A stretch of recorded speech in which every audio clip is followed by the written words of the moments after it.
Retirement खत्म करने के बाद आज हम स्टार्ट करेंगे death of a partner.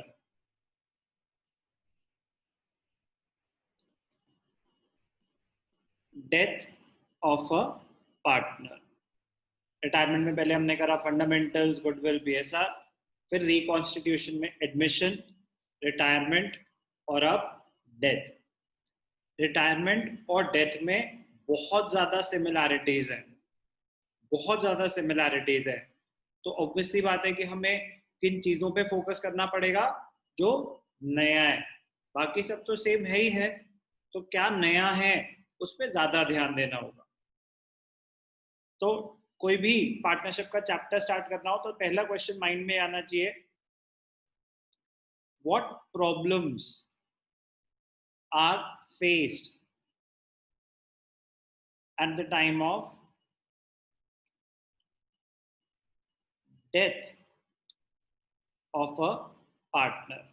What problems are faced at the time of death of a partner?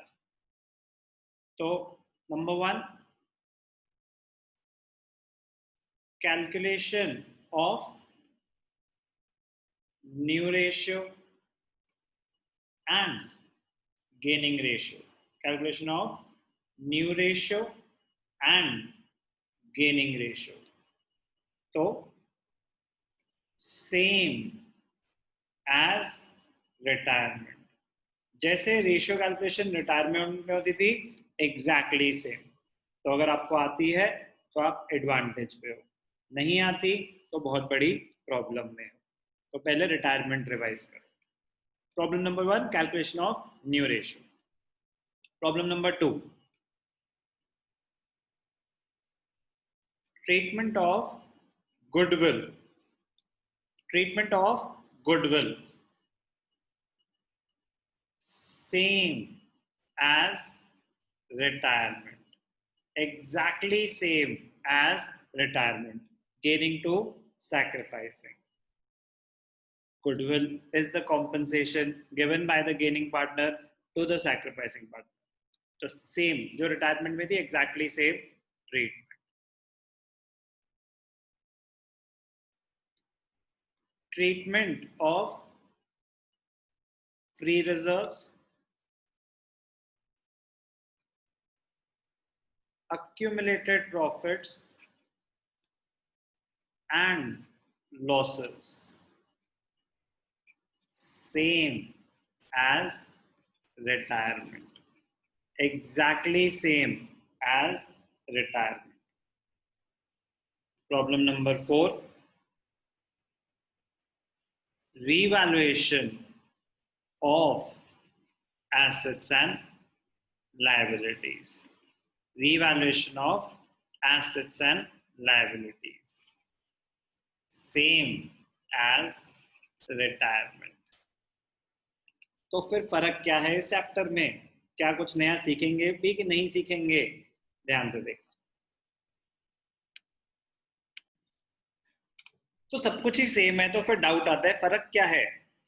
फर्क बेटा ये है कि रिटायरमेंट जो है वो प्लान्ड होती है, रिटायरमेंट जो है वो प्लान्ड होती है, डेथ जो है वो अनप्लान्ड होती है। कह रहे तो रिटायरमेंट यूजुअली ईयर के एंड पे होती है, डेथ कभी भी हो सकती है, डेथ कभी भी हो सकती है। तो वही पॉइंट डेथ को डिफरेंशिएट कर देता है रिटायरमेंट से। ध्यान से देखना, वेरी वेरी इंपॉर्टेंट पॉइंट। तो what problems are face at the time of death of a partner? Ratio calculation same, treatment of goodwill same, treatment of free reserves same, revaluation of assets and liabilities same. तो फिर important point क्या हुआ? ध्यान से देखना, since death of a partner can happen anytime during the year, some additional calculations, some additional calculations are required at the time of death. तो जो additional calculations हैं वो हमें सीखनी है कि ये एडिशनल कैलकुलेशंस क्या हैं. क्या है ये एडिशनल कैलकुलेशंस? ध्यान से देखना. मोस्ट इंपॉर्टेंट है calculation of share of profit. Calculation of share of profit of the deceased partner from the last closing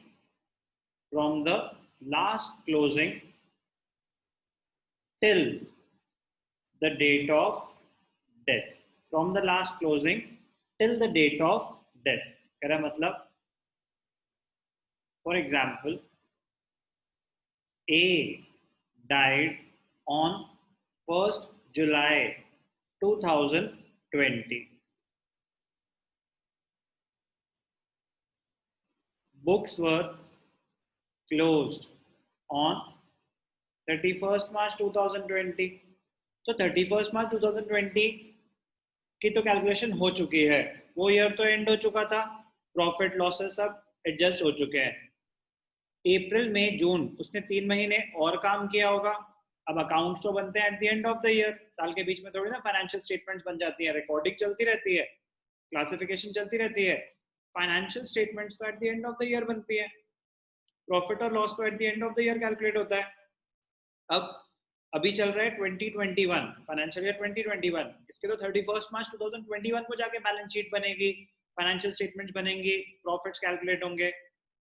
अब एक ही डेथ हो गई 1 जुलाई 2020 को. तो क्या उस डेट पे फाइनेंशियल स्टेटमेंट्स बनी हुई होंगी प्रेक्षा? नो सर, नहीं बनी होंगी. पॉसिबल नहीं है. फाइनेंशियल स्टेटमेंट्स बनती है at the end of the year. PNL appropriation तो प्रॉफिट एंड लॉस अकाउंट के भी बाद बनता है, तब कैलकुलेट होता है share of profit of each partner. तो जब ट्रेडिंग और प्रॉफिट एंड लॉस अकाउंट ही नहीं बना होगा तो ऑब्वियस सी बात है कि पीएनएल अप्रोप्रिएशन भी नहीं बना होगा. लेकिन क्या उसने 3 महीने काम किया? Yes sir. If he died on 1st July 2020 तो उसने अप्रैल मई जून 3 महीने तो काम किया था.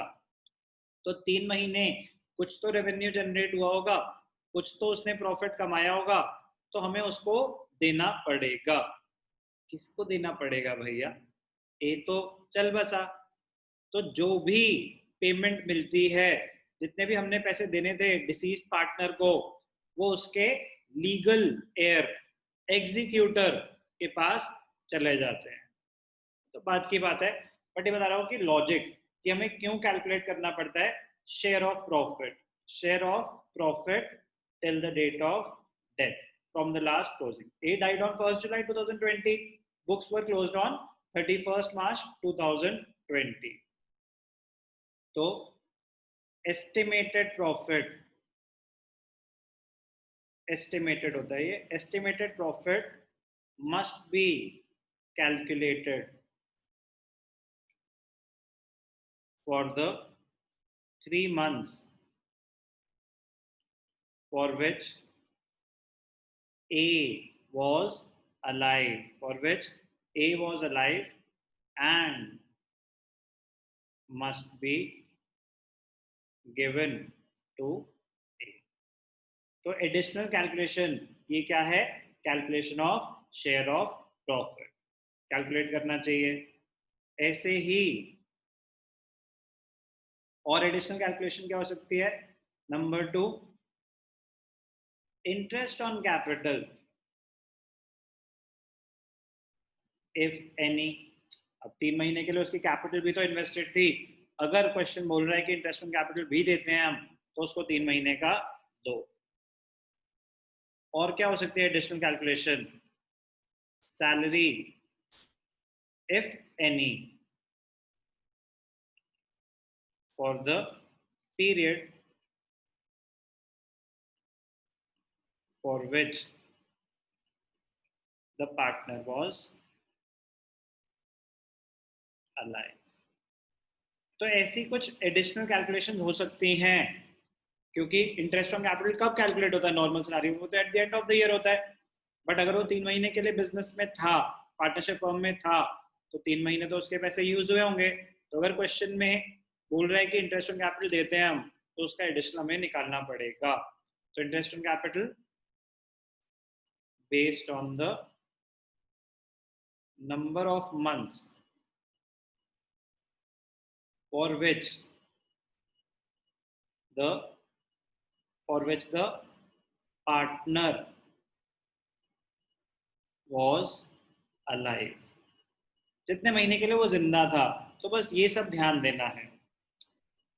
Ratio calculation exactly same, treatment of goodwill exactly same, revaluation of assets and liabilities exactly same. नया क्या है? नया है most important, calculation of share of profit from the last closing till the date of death. Okay, और कभी कभी बाकी चीजें बेसिक हैं, हो सकता है इंटरेस्ट ऑन कैपिटल दे रहे हो सकता है सैलरीज दे रहे हो, कोई भी एडजस्टमेंट हो सकती है उस पीरियड की, जितने पीरियड के लिए वो जिंदा था। और क्या हो सकता है? लास्ट चीज जो हमें पता होनी चाहिए, any amount due to the deceased partner, any amount due to the deceased partner is transferred to the executor's account, to the executor's account of the deceased partner। जैसे ए मर गया तो ए के पैसे किसको मिलेंगे? ए के एग्जीक्यूटर को। तो अकाउंट का नाम होता है एज एग्जीक्यूटर अकाउंट। बी मर गया तो बीज एग्जीक्यूटर अकाउंट। एग्जीक्यूटर कौन होता है? एग्जीक्यूटर होता है लीगल एयर। एग्जीक्यूटर कौन होता है? Legal air. लीगल एयर कौन होता है? The person who carries out, the person who carries out, the person who carries out the will, carries out the will of the deceased person। जिसकी death हो गई उसकी विल कौन execute कर रहा है, उसको बोलते हैं executor. Carries out, CARRIES, executor और legal. Any amount due to the deceased partner is transferred to the executor's account. Any payment made at the time of death on account of the amount due to the deceased partner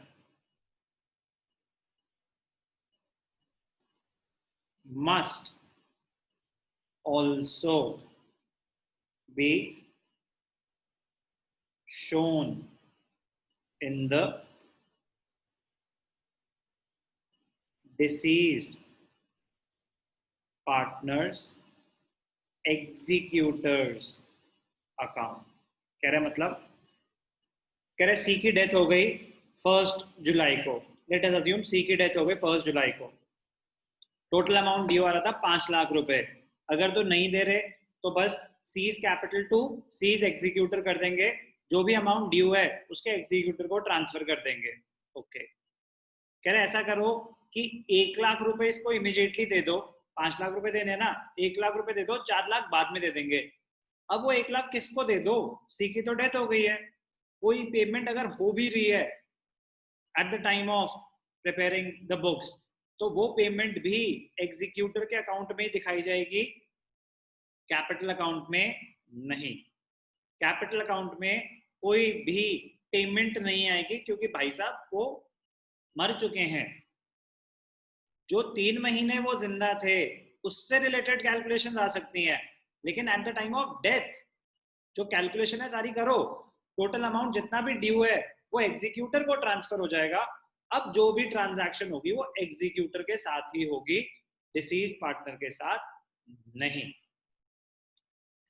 तो इस chapter में most important जो है वो ये सारी calculation करने के बाद ratio calculation, treatment of goodwill, treatment of reserves, revaluation of assets and liabilities, calculation of share of profit, interest on capital if any, salary if any, amount, ये सारी कैलकुलेशन करने के बाद जो इस क्वेश्चन चैप्टर की जो क्रक्स है ना, आपको बनाना क्या होगा, आपको बनाना होगा deceased partners capital account, deceased partners capital account. ध्यान से देखना, मैं आपको फॉर्मेट बना के दिखाता हूँ, ध्यान से देखना। तो क्या बनाएंगे हम इस चैप्टर में, जो मोस्ट इंपॉर्टेंट पॉइंट है डिसीज्ड पार्टनर्स कैपिटल अकाउंट। जो मोस्ट इंपॉर्टेंट पॉइंट है इस चैप्टर का क्या है, डिसीज्ड पार्टनर्स कैपिटल अकाउंट। कैसे बनेगा, क्या क्या आएगा उसमें, मोस्ट इंपॉर्टेंट पार्ट ही वही है। मोस्टली सिर्फ डिसीज्ड पार्टनर का कैपिटल अकाउंट बनाने को आता है। तो सबसे पहले क्या आ जाएगा उसका, by balance BD. By balance BD क्या होगा, balance as per last closing, balance as per last closing, तो जो पिछली बैलेंस शीट में वो आ जाएगा। फिर ध्यान से देखना, by free reserves if any, by revaluation account अगर प्रॉफिट हुआ, टू रीवैल्यूएशन अकाउंट अगर लॉस हुआ, to accumulated losses, to accumulated losses। ध्यान से देखना, एक सेकेंड,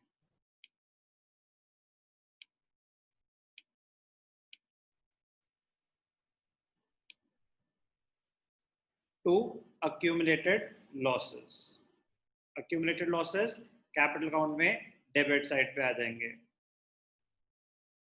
टू accumulated losses। तो जो जो कैपिटल अकाउंट को डेबिट होते थे वो डेबिट करो, जो जो क्रेडिट होते थे वो क्रेडिट करो।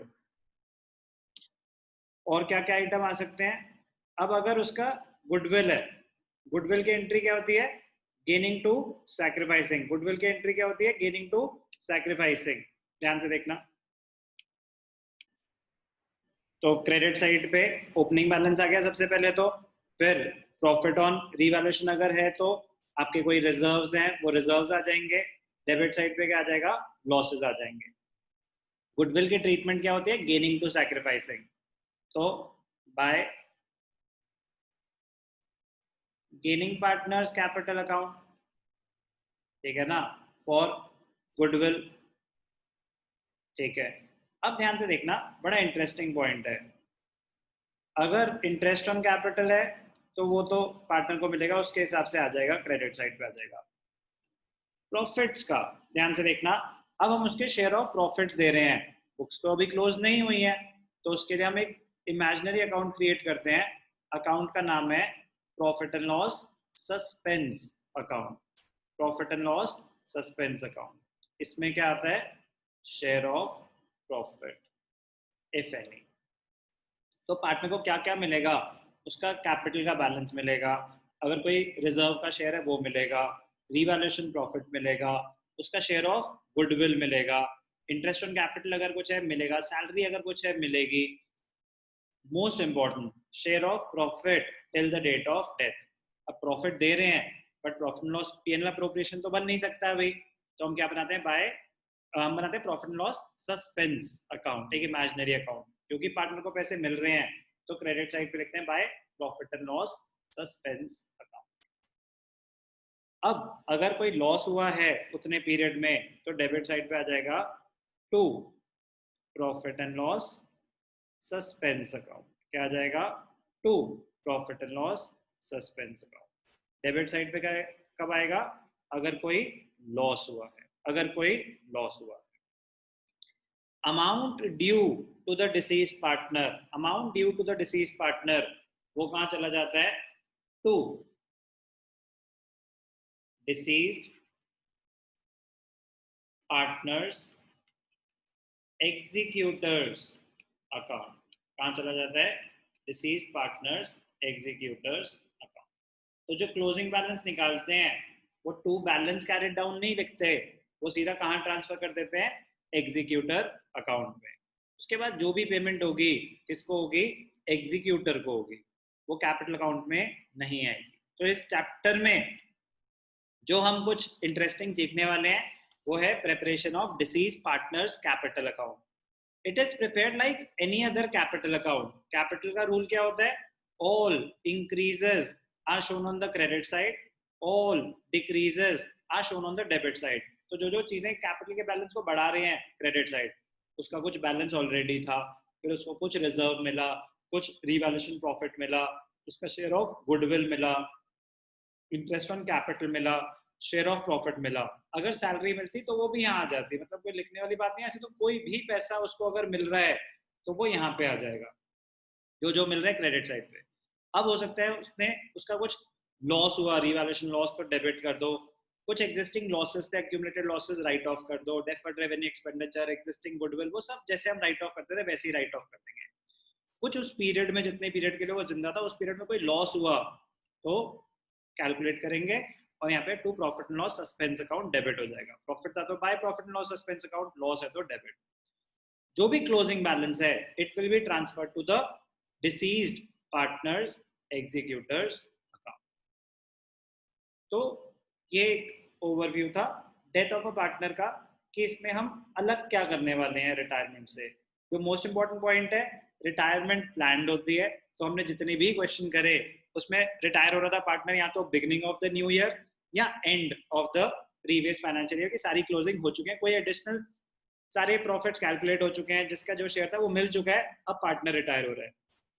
बट डेथ कभी भी हो सकती है, बस वो इतना ध्यान रखते हैं कभी कभी वो भी कि मंथ के एंड में मरेगा ताकि कैलकुलेशन में आपको दिक्कत ना हो, या मंथ के फर्स्ट को ही मर जाएगा ताकि आप आराम से कैलकुलेशन मंथ्स में कर पाए, इतना वो आपका ध्यान रखते हैं। बट एक्सेप्शनल केसेस में वो मंथ के भी मिडिल में मर सकता है, वो लास्ट चीज है जो हम सीखेंगे। उससे पहले बेसिक कैलकुलेशंस, जिसमें से मोस्ट इंपॉर्टेंट कैलकुलेशन होने वाली है calculation of share of profit till the date of death. अगर मैं आपसे पूछूं कि डेथ में आप क्या नया सीखे, तो आप एक ही नई चीज सीखोगे, calculation of share of profit till the date of death. Start करेंगे उसी एडजस्टमेंट से। पहले आप एक बारी ये सब देख लें, इसमें से कुछ आपने पूछना है तो पूछ।